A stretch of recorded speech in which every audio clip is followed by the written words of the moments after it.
Hello, I am Jody Wolf. You're watching EXPOZ today, December 6, 2010, and it is at 4:48 p.m. in Birmingham, Alabama.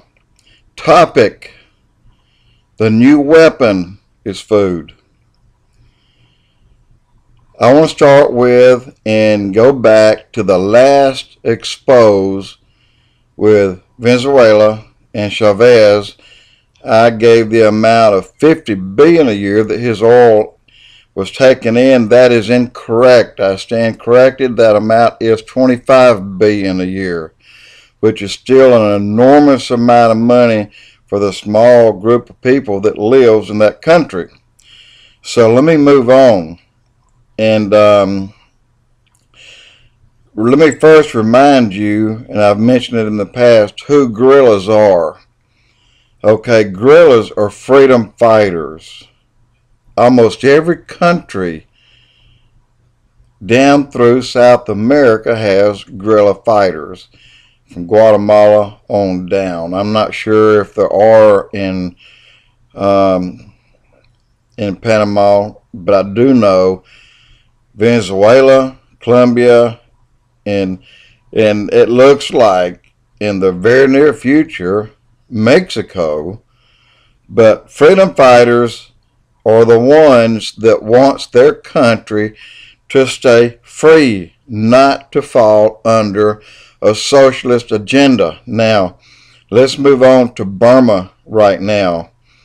The weapon of choice used by the Burmese government today is food and water, and major withholding of food and water. If you have sent money to give to someone to deliver food to Burma, they didn't get it. I just want to tell you that. And you can go to Venezuela, Burma, and then you can jump over in the Caribbean. There are several islands there, several countries rather. And then you can jump over, of course, in China. Been going on for a long time. North Korea is a classic example of people starving. Then half or 2/3 of Africa, and you get on in and you go right on in through until you get into Russia, and then you hook around Russia, go towards Siberia. Well, it ends 60 miles across the waters, America. But it's a sad thing, this that I've been reporting on for the last several weeks, talking about our government is not allowing the farmers to plant seeds that will reproduce. Instead, they have to plant what the government gives them. Our government is in line to start doing just that. Use food as a weapon against the people in this country. That's coming. I promise you it is coming. In Burma, the freedom fighters, the guerrillas, are the good guys. They want this country to remain free. And there are only just a few thousand of these guys fighting an army of 500,000 Burmese government employees. You know, and so they live off bamboo. They cook out of it, and what they catch in the woods or the forest, and they carry a little bit of oil with them, a little bit of rice with them. And outside of that, that's all they have. In the villages, when the Burmese military goes through these villages that they control, every time they go through the villages, they seize all the food. They ransack the village. They take whatever else they want, including people, including children. And some are using for sex slaves. Some are using for slaves, period. This is going on now. This is going on, y'all. And the Burmese government, and in turn, after they take the food from the village, and they do their best to take water, but luckily there are some countries that has plentiful water, where it just comes out of the ground as springs, and the United States is one of those countries. So I don't think, at least I hope, that water will not be used as a weapon. I'm not saying that it won't, but it could as well be, because it's going to take more than firepower to bring this country, America, to its knees.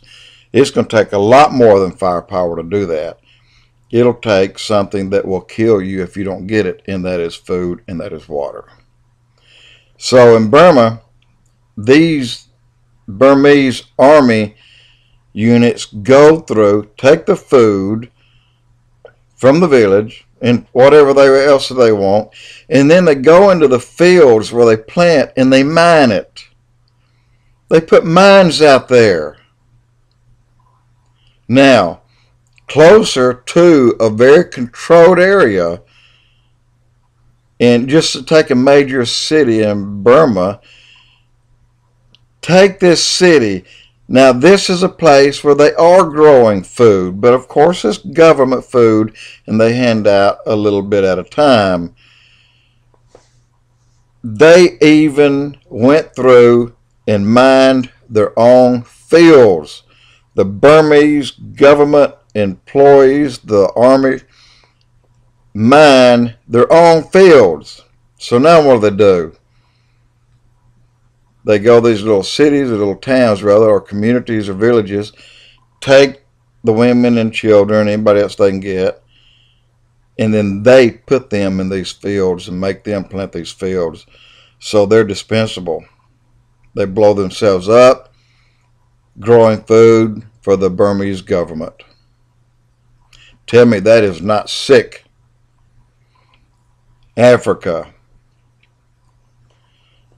2/3 of the entire continent. You have freedom fighters in every country there.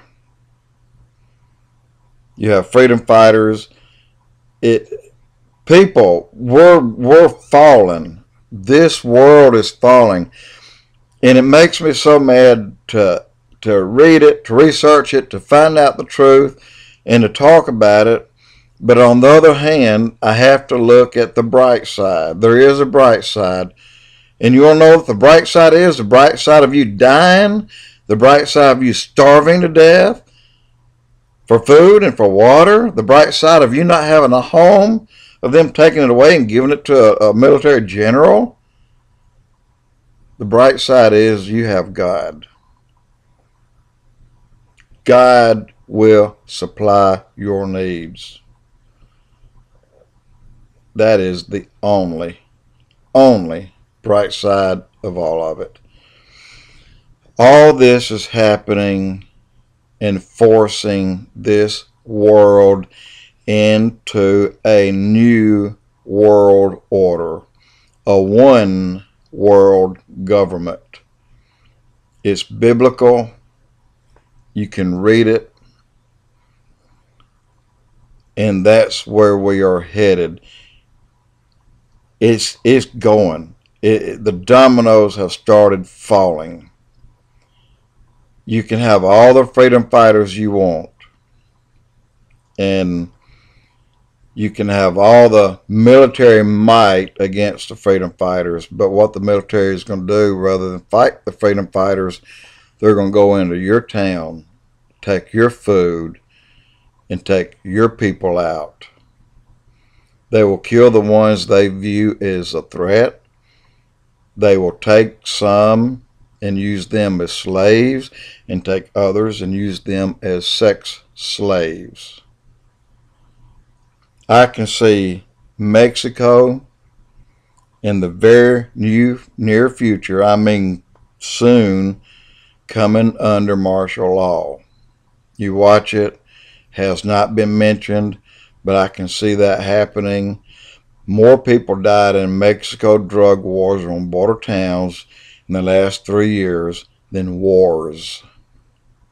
all wars in the last 3 years. So people, we are there. We are there. Just wake up. Fight it. But fight it through your God, and fight it through prayer, and you'll win. Jody Wolf, EXPOZ.